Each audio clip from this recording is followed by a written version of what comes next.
ওম তৎপুরুষৈ বিদ্মহে মহাদেবৈ ধিয়ৈ তন্নো রুদ্র প্রচোদয়াৎ। ব্যস্ত জীবনের চাপে শ্রাবণের ব্রত পালন করতে পারেননি? শিবের কৃপা পেতে শ্রাবণের শেষ সোমবার করুন বিশেষ এই টোটকা এবং শ্রাবণের এই শেষ সোমবার দেবাদিদেব মহাদেবকে সন্তুষ্ট করতে নিবেদন করুন বিশেষ এই 4টি জিনিস। বাবার কৃপায় সৌভাগ্যের তালা খুলবে অবশ্যই। তো চলুন বন্ধুরা, আজকে জেনে নিই সামনে সোমবার অর্থাৎ আগামীকাল আমরা কীভাবে ভগবানকে সন্তুষ্ট করলে ভোলেনাথের কৃপা লাভ করতে পারবো। তার আগে বলবো, নতুন হয়ে থাকলে অবশ্যই আমার চ্যানেলটা সাবস্ক্রিপশন করে পাশে থাকুন, সকলের সাথে শেয়ার করুন, লাইক ও কমেন্ট করতে ভুলবেন না। আর বলবো অল বাটনে প্রেস করে রাখুন, তাহলে ভিডিও দিলেই আপনারা অবশ্যই নোটিফিকেশান পেয়ে যাবেন। তো চলুন বন্ধুরা, ভোলেনাথের নাম করে ভোলেনাথকে স্মরণ করে একটা নতুন ভিডিওতে চলে যাই। আপনারা সবাই ভালো থাকুন, খুব সুন্দর মতো কালকের পুজোটা করুন, কারণ আবার আসছে বছর শ্রাবণ মাস, তাই আগামীকালে শ্রাবণ মাসের শেষ সোমবারটা আমাদের হাতে আছে, তাই আমরা খুব সুন্দর করে এটাকে পালন করব নিষ্ঠা এবং ভক্তির সাথে। তো চলুন দেখে নিই আমরা শেষ সোমবারটা আমরা কিভাবে ভোলেনাথকে সন্তুষ্ট রাখতে পারি। আমাদের এই ব্যস্ত জীবনের চাপে শ্রাবণের ব্রত পালন করা হয়নি। শিবের কৃপা পেতে শ্রাবণের শেষ সোমবার করুন এইভাবে পুজো এবং টোটকাগুলি, তাহলে ভগবানের আশীর্বাদ পাবেন।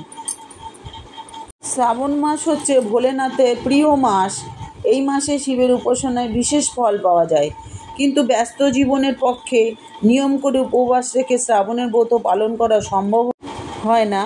কাজের চাপে সোমবারের ব্রত পালনও ঠিক করে করতে পারেননি অনেকেই, কিন্তু শ্রাবণের প্রতিদিন নিরামিষ খেলে অথবা প্রতি সোমবার উপবাস রেখে শিবের মাথায় জল ঢাললেই দেবাদিদেব তুষ্ট হবেন, এমনটা ভাবারও কিন্তু কোনো কারণ নেই।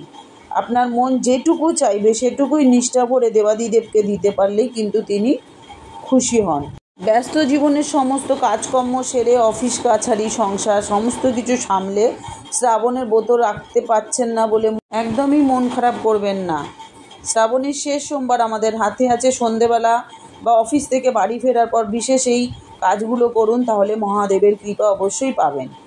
বাইরে জামা কাপড় ছেড়ে স্নান করে নিন, হাত পা ধুয়ে তারপরে শুদ্ধ বস্ত্রে পুজো করুন। একটি প্রদীপ জ্বালান এবং তার উপরে একটু কর্পূর ও 2টি লবঙ্গ জ্বালান। তারপরে শিবের আরাধনা করুন। তারপরে আরাধনা করার পর গঙ্গা জল বা দুধের মধ্যে পছন্দ মতো জিনিস যেমন চন্দন, ঘি, মধু প্রভৃতি মিশিয়ে ভোলে বাবার মাথায় ঢালুন এবং নিজের মনস্কামনা বলুন। আর এই দিন রাতে আমিষ খাবার খাবেন না। সাধারণত নুন দেওয়া খাবারও না খাওয়া ভালো, বদলে সৈন্দক লবণ খেতে পারেন। সারাদিন উপোস করার দরকার নেই, সাবু ফলমূলও খেতে পারেন, লুচি বা সেদ্ধ ভাতও খেতে পারেন, তাতে কোনো অসুবিধা নেই। সেইভাবে উপোস করে আপনারা রাত্রে এসে জল ঢালবেন। তাহলে মহাদেবকে তুষ্ট করতে কি বিশেষ জিনিসগুলো আমরা দেব, যেগুলো আমাদের জীবনের সৌভাগ্য ফিরিয়ে আনবে।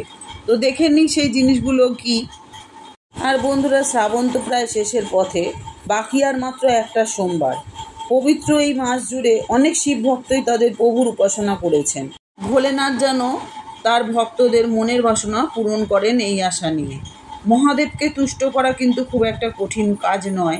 তিনি অল্পেতেই খুশি হন, তাই তিনি আশুতুষ্ট।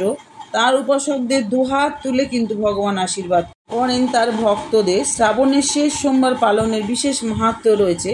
এই দিনে বিশেষ কয়েকটি জিনিস ভগবান ভোলেনাথকে নিবেদন করলেই ভাগ্যের সুখে আর অন্ত থাকবে না। তো কী কী করবো আমরা? দুধ ও গঙ্গা জল। মনের বাসনা অনুযায়ী অনেকে বিভিন্ন জিনিস দিয়ে শিবের অভিষেক করে থাকেন, কিন্তু শ্রাবণের শেষ সোমবার শিবের মাথায় আর যাই ঢালুন না ঢালুন, তার সঙ্গে দুধ মেশানো অবশ্যই আবশ্যক। দুধ ঢালার পর শিবলিঙ্গটিকে গঙ্গা জল দিয়ে ধুয়ে দিতে হবে। আর একটি জিনিস ভগবানের খুব প্রিয়, আমরা সবাই জানি, সেটা হচ্ছে বেলপাতাতে ভগবান ভীষণই সন্তুষ্ট হন, আমরা জানি। তো বেলপাতা মহাদেবের অত্যন্ত প্রিয় একটি জিনিস। শ্রাবণের শেষ সোমবার মহাদেবকে বেলপাতা অর্পণ করার কথা ভুলে গেলে চলবে না। বেলপাতা কিন্তু লাগবেই, এতে তিনি আপনার উপর রুষ্ট হতে পারেন।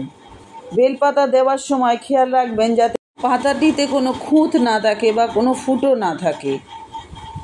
একটা ডাঁটিতে 3টে পাতা রয়েছে, এমন বেলপাতাই কিন্তু মহাদেবের মাথায় দিতে হয়। আর এরপরের আরেকটা ভগবানের প্রিয় জিনিস, সেটা হচ্ছে ধুতরা বা আকন্দ। আমরা প্রায় সকলেই জানি ধুতরা আকন্দ ভোলেনাথের খুবই প্রিয় জিনিস। অন্যান্য ফুল দেন বা না দেন, শ্রাবণের শেষ সোমবারে বাবাকে এই দুটো ফুল অবশ্যই দিতে হবে, এতে তিনি ভীষণই প্রসন্ন হন। শেষে বলবো, আপনারা খুব ভালো করে জানেন পঞ্চামৃত, অর্থাৎ ফল মূল যেমন কলা, নারকেল ইত্যাদির সঙ্গে দিন বাবার সামনে পঞ্চামৃত বানিয়ে জল ঢালার পর সেই পঞ্চামৃত মুখে দিয়ে তারপর অন্যান্য খাবার গ্রহণ করতে হয়। এর সঙ্গে পছন্দ মতন মিষ্টি ভোগও আপনারা দিতে পারেন ভোলেনাথকে। আর পঞ্চামৃত কিভাবে বানাতে হয় আপনারা তো জানেন, দুধ, দই, চিনি, মধু, ঘি দিয়ে আপনারা এটা তৈরি করবেন। পুজো শেষে সেটা কিন্তু মুখে দিতে হয়। আর ভগবান আরেকটা জিনিস খুব ভালোবাসেন, সেটা হচ্ছেন বাতাসা। বাড়িতে অন্যান্য জিনিস থাকুক বা না থাকুক, বাতাসা দিয়েও ভগবানকে পুজো করতে পারেন। দেবাদিদেব বাতাসা খেতে ভীষণ পছন্দ করেন, এটা কিন্তু অনেকেই জানেন না, বা অনেকে জানেন কিন্তু জেনে রাখুন যে ওনাকে বাতাসা দিলেও উনি সন্তুষ্ট হন। মিষ্টি নেই ঘরে, বাতাসা আছে তো। তারপরে মরশুমি ফল দিতে পারেন, 5টা দিতে পারেন, 3টে দিতে পারেন, না পারলে একটাও দিতে পারেন, কারণ ভোলেনাথের কোনো চাহিদা নেই, উনি অভিষেকেই সন্তুষ্ট, এটা তো জানেন সবাই। আর মহাদেব মিষ্টি খেতে ভীষণ পছন্দ করেন, মিষ্টিও তো দিতেই পারেন, ক্ষীর বানিয়েও দিতে পারেন। শেষে যারা উপোস করেছেন তারা তো উদযাপন করবেনই, কারণ 4টে সোমবার যারা করেছেন তাদের উদযাপন করতে হয়। তো শ্রাবণ মাসে বিশেষ গুরুত্ব তো আছেই, ভোলেনাথের প্রিয় মাস বলে। আর এই মাসটা সম্পূর্ণভাবে ভোলেনাথকে উৎসর্গ করা হলেও সাথে মা পার্বতীর পুজো অত্যন্ত ফলদায়ক বলে মনে করা হয়। আর আপনারা মোটামুটি জানেন শ্রাবণ শেষ হলে ভাদ্র মাস পড়ে। আর আপনারা যদি শ্রাবণ মাসের প্রতি সোমবার উপবাস করেছেন, অর্থাৎ 4টে সোমবারই করেছেন, তারা কিন্তু শ্রাবণ মাসের শেষ দিনে অর্থাৎ শেষ সোমবারেও উদযাপন করতে হবে, উপোস ভাঙতে হবে, তবেই কিন্তু উপবাসের পূর্ণ ফল আপনারা পাবেন। আর শ্রাবণ মাসের গুরুত্ব এটাই যে মা দেবী পার্বতী ভগবান শিব লাভের জন্য কঠোর উপবাস পালন করেছিলেন। কথিত আছে যে এই কারণেই শ্রাবণ মাস ভগবান শিবের কাছে অত্যন্ত প্রিয়। এই মাসেই সমস্ত শিব ভক্তরা শিবকে জল নিবেদন করেন এবং এই সময় ভগবান শিব তার ভক্তদের সমস্ত ইচ্ছে পূরণ করেন। এটাই হচ্ছে শ্রাবণ মাস, আমাদের ভোলেনাথের মাস। ভিডিওটা এবার শেষ করার আগে বলবো, আপনারা সবাই খুব ভালো থাকুন, আনন্দে থাকুন। আর এতক্ষণ আমার সাথে থাকার জন্য, আমার কথাগুলো শোনার জন্য আপনাদেরকে অনেক ধন্যবাদ। আর ভোলেনাথ সকলকে ভালো রাখুক, কৃপা করুক, সবাই সুন্দর করে পালন করুন। তো আজকে আসি, আবার দেখা হচ্ছে নতুন আর একটা ভিডিও নিয়ে।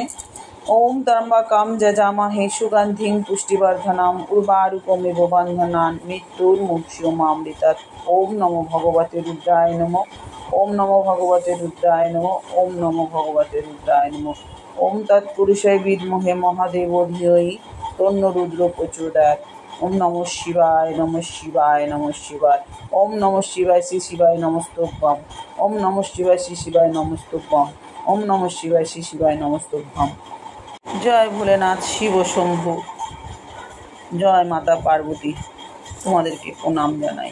সবাই ভালো থাকুন, আনন্দে থাকুন।